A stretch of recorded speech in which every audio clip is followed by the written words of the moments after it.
Assalamualaikum dulur, berjumpa lagi dengan saya Sam by Suminar.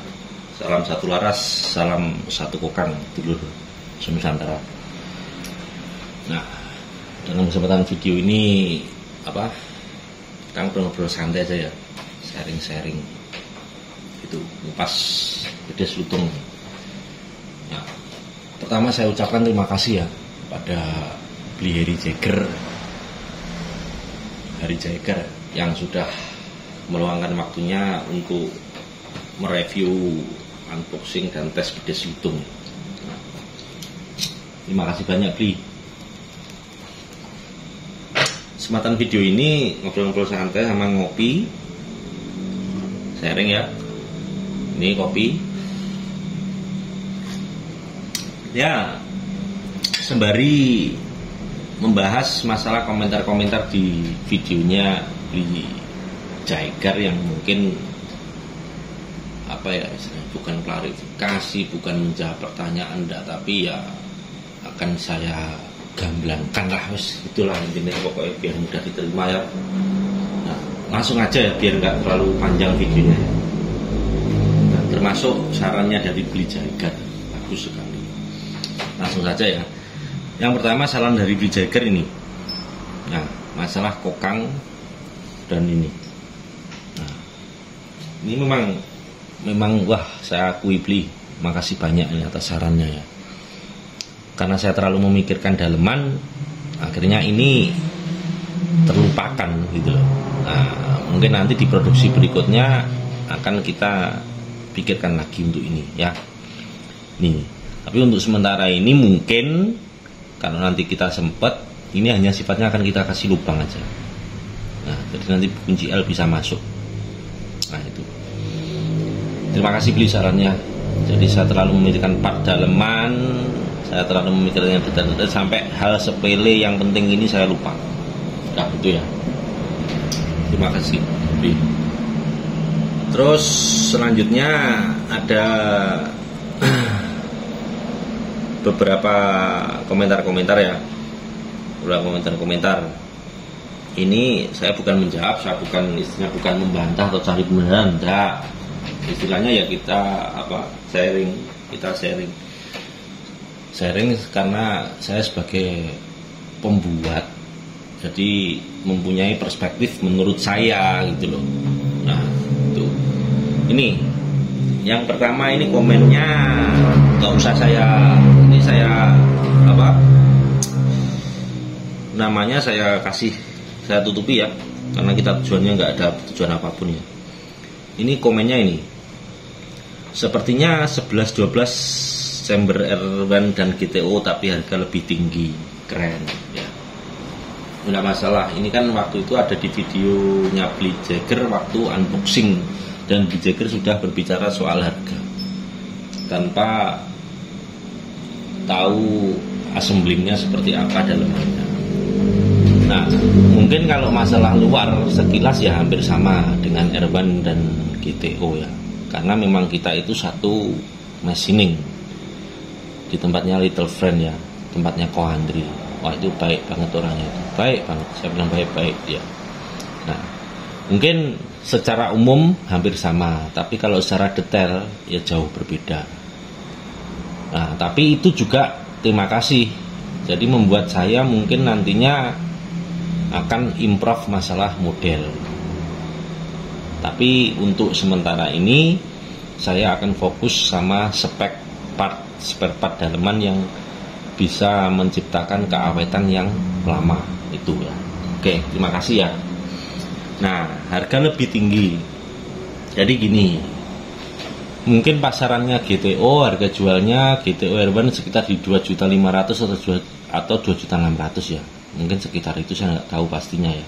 Nah, sedangkan pedes lutung itu 2.950.000. Nah, jadi gini kalau masalah harga. Di pedes lutung ini kan ada namanya liner, terus setelan hammernya seperti ini ya, stainless dan dural ini ya, terutama ini liner hammer dan hammer shock HSS, asfalep HSS. Nah, ini kalau saya perhitungkan penambahan untuk membuat ini OP, CNC dan sebagainya itu kurang lebih sekitar 500.000. Jadi harga jual 2.950.000 itu bukan kok untuk menambah profit saya, enggak. Tapi penambahan itu saya masukkan ke part yang bertujuan agar chamber ini bisa durability-nya bisa lama, ketahanannya bisa lama. Yang ujung-ujungnya ya tujuan saya untuk kepentingan konsumen, gitu loh, kepentingan pembeli biar awet. Nah, kalau seandainya ini saya lepas, shock HSS saya lepas, liner saya lepas, ini saya kasih dural biasa, asfal pakai stainless biasa, ya mungkin saya bisa jual ini lutung di harga 2.500.000. Nah, tapi kan akhirnya apa ya? Ya sama dengan chamber-chamber seperti itu, dan saya tidak mau, gitu loh. Saya maunya memang ada sesuatu yang lain dan itu positif. Nah, begitu ya. Jadi mungkin kurang lebih sudah sedikit terjawab ya. Yang terjawab ya istilahnya ya biar tahu perspektif dari saya gitu. Nah, selesai. Terus selanjutnya ini ada lagi komentarnya, kelemahan HSS mudah karatan. Nah, betul. Jadi HSS itu bukan mudah tapi masih bisa karatan. Tepatnya ya. Kalau mudah sih enggak, lebih mudah baja, lebih mudah besi, tapi bisa karatan dibandingkan dengan stainless. Stainless dia enggak bisa karatan, yang khusus 304 ya, udah enggak bisa karatan. Nah, tapi dia stainless lebih empuk. Nah, HSS bisa karatan tapi dia keras, ada min plusnya ya. Nah, untuk yang di Hammer ini saya kasih HSS biasa, dia kemungkinan bisa karatan yang ini. Tapi itu kalau daerah Hammer itu kan dia jarang kena air dari pompa, maksudnya pompa senapan dan sebagainya. Jadi dia saya kasih HSS biasa. Kembali ke pemilik, dia mempunyai kekerasan yang bagus, tapi kalau pemiliknya nggak pandai merawat atau bukan pandai merawat ya, istilahnya nggak open, nggak mau bersihkan unit paling nggak 1 bulan sekali, ya mungkin nanti bisa terjadi karat. Nah itu. Nah, tapi untuk yang di asfalep, nah ini saya kasih HSS Cobalt, HSS Co. Jadi nanti silahkan searching di Google ya. Cobalt itu dia tahan korosi, tahan karat. Jadi untuk asfalnya saya kasih HSS Co. Kenapa kok saya kasih HSS Co untuk asfalep? Ya itu tadi, karena sebagian besar teman-teman itu kan pompanya ngisinya itu kan pakai pompa manual. Jadi kalau pakai pompa manual mungkin masih banyak kandungan air di dalam sini. Nah, ini makanya saya kasih HSS Co biar apa? Dia biar dia nggak karatan. Dia tahan karat HSS Co karena di sini masih banyak kandungan air kalau pakai pompa manual. Itu ya. Jadi HSS karatan, mudah karatan sih enggak, tapi kalau bisa karatan iya, tapi tidak mudah. Karena molding saya itu udah berapa bulan pun juga alhamdulillah enggak karatan. Itu ya. Beda nanti kalau ini disentuh tangan seperti ini terus mungkin bisa karatan, tapi kan ini posisinya di dalam. Nah, seperti laras lah misal. Laras itu kan baja kan gampang karat, tapi pertanyaannya yang di dalam, yang di alur kok nggak karatan, kenapa? Nah, karena posisinya di dalam ya, nggak kena air, jarang disentuh-sentuh, mungkin itulah. Oke ya, jadi ini sudah bisa menjawab ya HSS Co. HSS Co silahkan di searching di Google. Terus selanjutnya tak cepat aja ya. Ini ada lagi. Emang Hammer mau mukul sekeras apa kok pakai HSS? Terlalu berlebihan. Idenya sih paling HSS itu. Nah ini loh. Ini karena menurut saya satu ini, bukan saya nggak mau ngomentari ya, istilahnya ada mungkin teman-teman sebagian sudah pernah dengar ya. Lebih baik kita berdebat dengan 100 orang pinter daripada berdebat dengan satu orang yang bodoh. Nah, jadi gini loh, kalau misal ini tidak ada minusnya, kenapa? Kecuali kalau ada minusnya, silahkan. Nggak ada minusnya loh, malah menambah bagus loh. Kok dibilang si paling HSS? Nah mungkin ini kok yang komen ini saya lihat, mungkin loh prediksi saya ya dia itu ya pengrajin atau produsen, sesama produsen bedil juga ini kayaknya. Makanya nggak masuk akal, nggak membangun sarannya, nggak mau komennya, nggak membangun, nggak asik. Pokoknya teman-teman bisa menilai sendiri lah. Nah, jadi analoginya gini loh, kalau dengan uklik 500 sampai 600 fps itu bisa mematikan ayam malas, ngapain mesti 900 fps? Nah kan sama juga analoginya kan. Nah sudut pandangnya aja yang berbeda, ini besi itu, nah tapi kan sama. Nah tapi kan kita tidak bisa seperti itu. Kalau memang bisa kenceng baik, kita kenceng. Kalau bisa 900 fps, 800 fps, nah itu. Ini tanpa HSS, tanpa shock ini pun juga bisa buat nembak. Nah apa nggak bisa? Nah tapi saya memperhitungkan durability-nya. Jadi menurut saya komentar yang satu ini, yaitu tadi 100 orang pinter sama 1 orang bodoh, buat saya nggak perlu dibahas ini. Oke, lanjut ya. Nah ini, Bang, itu bagian setelan per belakang apa nggak lebih safety? Dratnya nyatu dengan chamber. Kalau sampai baut shocknya kendor, gak kontrol apa gak ngeri? Oh ini maksudnya. Jadi ini kenapa nggak ngedrat gitu loh.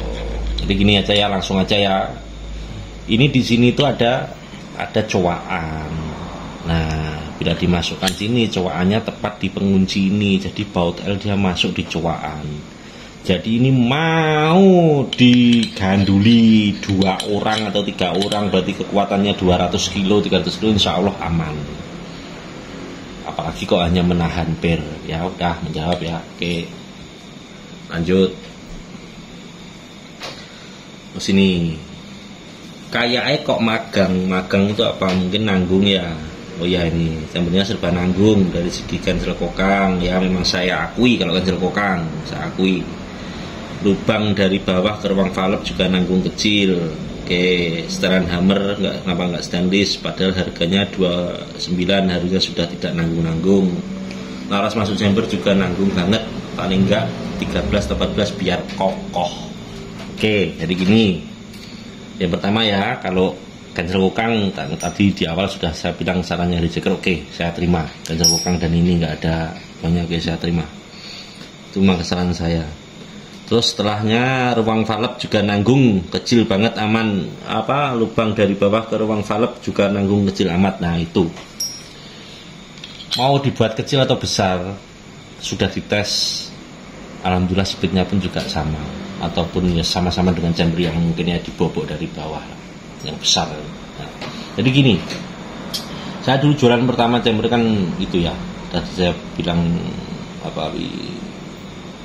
di Little Friend dia pakai jual kopi dekil yang ruang ledaknya sini besar gitu ya di dalam satu. Nah itu rawan retak, terus didukung dengan bahan chamber seri 7 juga ya mungkin ya, dulu seri 7 bahannya ya.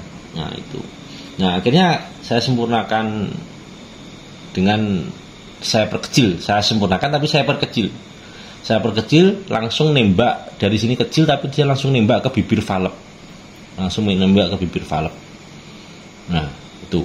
Selain itu kenapa saya perkecil juga, karena biar seal gauge tengah regul itu biar dia main, kan seal regulnya kan seperti ini di depan ini ya, seal depan. Nah, jadi biar main. Kalau seal kan banyak ya, ada chamber ya yang seal regulnya itu kadang didobel sini karena seal depannya nggak main. Lah buat saya buat apa, itu nggak sistem namanya gitu loh. Seal sistem itu ya seal depan, jadi kayak seperti ini kan valve ini ya, extension ini. Seal sistem menurut kami ya seal depan ini, karena apa? Angin dia nggak masuk kedrat, cukup sampai di sini saja angin. Nah, seal regul itu kan dia dari sananya bagus, itu regul itu memang dikondisikan seal di depan.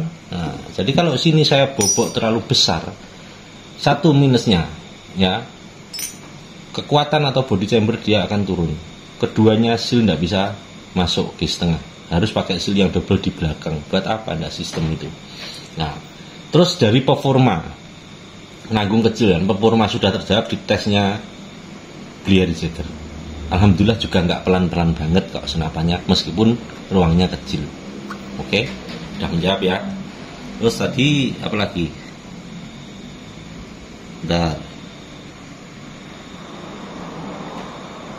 Lubang laras masuk chamber juga nanggung banget, paling enggak 13 atau 14 biar kokoh. Nah gini, aduh, sudah maaf.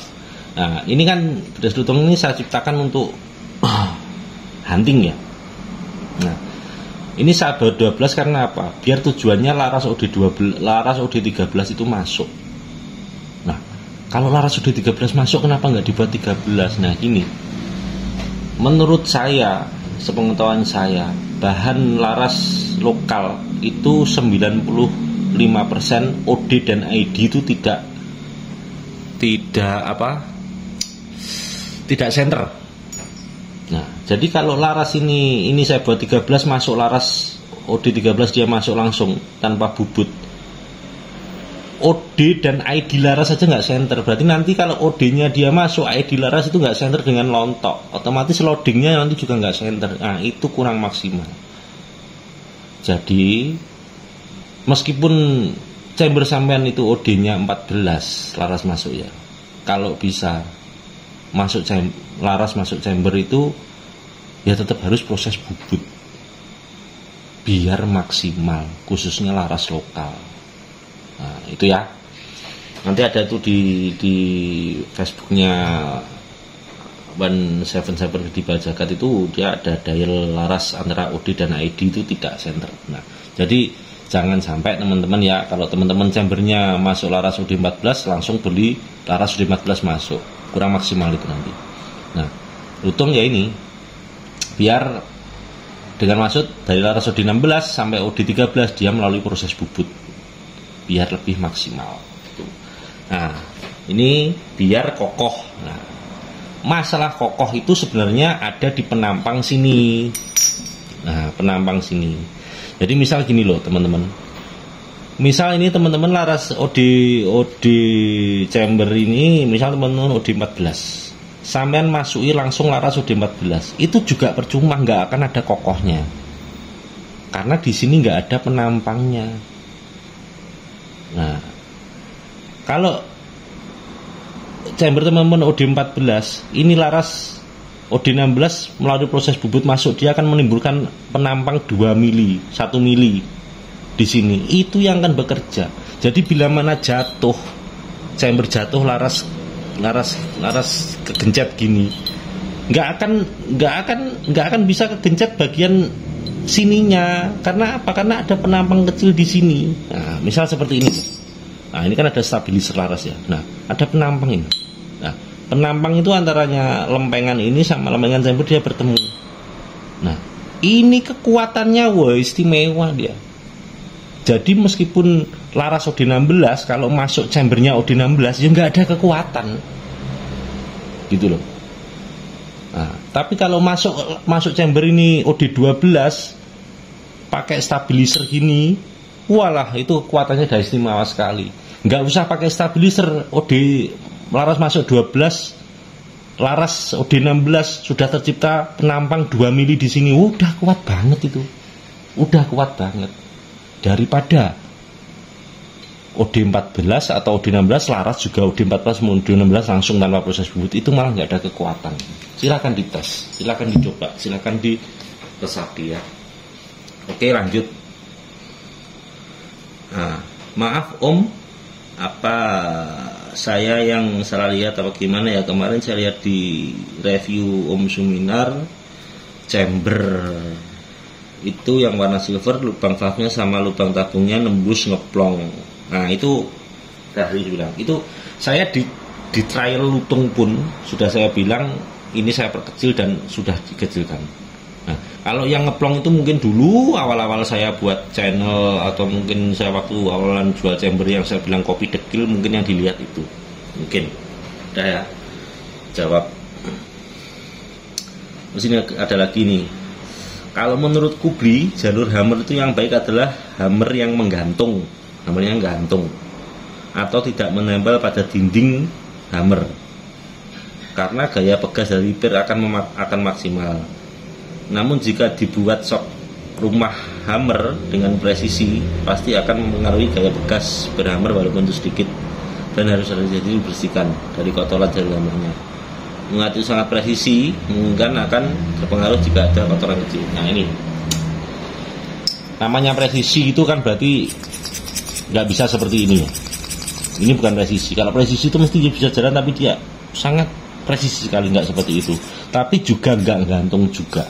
Ingat, di sini itu ada pengait trigger. Kalau hammer itu posisi gantung, ini kocak gantung, ya triggermu bisa jebres-jebres sendiri loh. Nah itu satu ya, satu. Terus per akan maksimal, pegas dari per akan. Nah ini pegas dari per, coba ya besok teman-teman chambernya yang belum ada stabilizer per. Stabilizer per itu misal ini per, terus belum ada penuntunnya di dalamnya, misal dari teflon atau stainless, coba.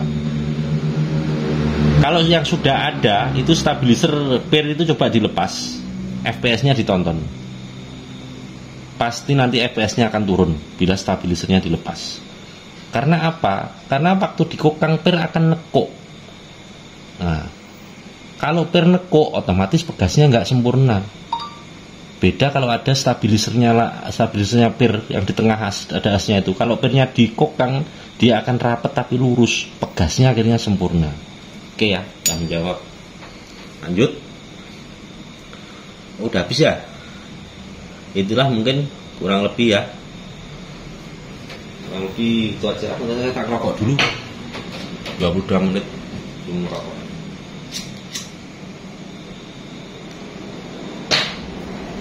Mungkin tidak bisa menjawab pertanyaan teman-teman semua ya. Tapi kesimpulannya gini. Namanya chamber itu ibaratnya sebuah mobil. Yang ada pada Innova nggak ada pada CR-V, yang ada pada CR-V nggak ada pada Innova. Jadi istilahnya ya tidak sempurna, tidak bisa semua itu sempurna dalam satu tempat itu. Kesempurnaan mungkin hanya milik Tuhan Yang Maha Esa ya. Jadi min plus itu pasti ada. Tapi setidaknya saya ciptakan des lutung yang dengan liner seperti ini, hammer seperti ini, HSS Co untuk ini. Ini semata-mata karena saya itu hobi nembak. Bukan pekerjaan tetap saya lah istilahnya untuk jualan senapan ini. Ini bukan sisi hobi saya, sembari jualan. Jadi saya pengennya itu yang terbaik gitu loh. Jadi misal mengumpulkan uang untuk membeli suatu barang, ya kalau bisa yang bisa bertahan lama gitu ya. Nah masalah harga 2.950 untuk kelas chamber ini relate apa enggak, worth it apa enggak, itu kan ya enggak bisa disamakan masing-masing orang. Nah, kan misal seperti ini loh. Kalau menurut saya daripada beli Harley Davidson mending dibelikan mobil. Nah, tapi kan bagi mereka yang punya Harley Davidson, nah mereka juga sudah punya banyak mobil, sudah punya rumah besar-besar. Jadi nggak bisa dibandingkan gitu loh. Hal seperti itu nggak bisa. Ya kembali sesuai kemampuan masing-masing. Dan hobi itu kalau bisa ya membuat senang. Jangan kok hobi itu membuat beban. Termasuk penjual juga, produsen juga. Jadi berdagang atau berjualan itu ya untuk kebutuhan, jangan menambah permusuhan dengan mencela sesama pedagang lain. Misalnya seperti itu. Oke ya, ya nggak terlalu panjang ini, nanti kalau ngabisin rokok ini sama ngopi ya bisa sampai 1 jam dengerin saya ngoceh aja nanti. Oke lah, nanti disambung next time. Salam satu laras, salam satu kokang. Terima kasih dulur-dulur semuanya, teman-teman semuanya, Bliari Jagger terima kasih, dan semuanya juga lah semuanya terima kasih ya. Salam satu laras, salam satu kokang, sam and sam by Suminar.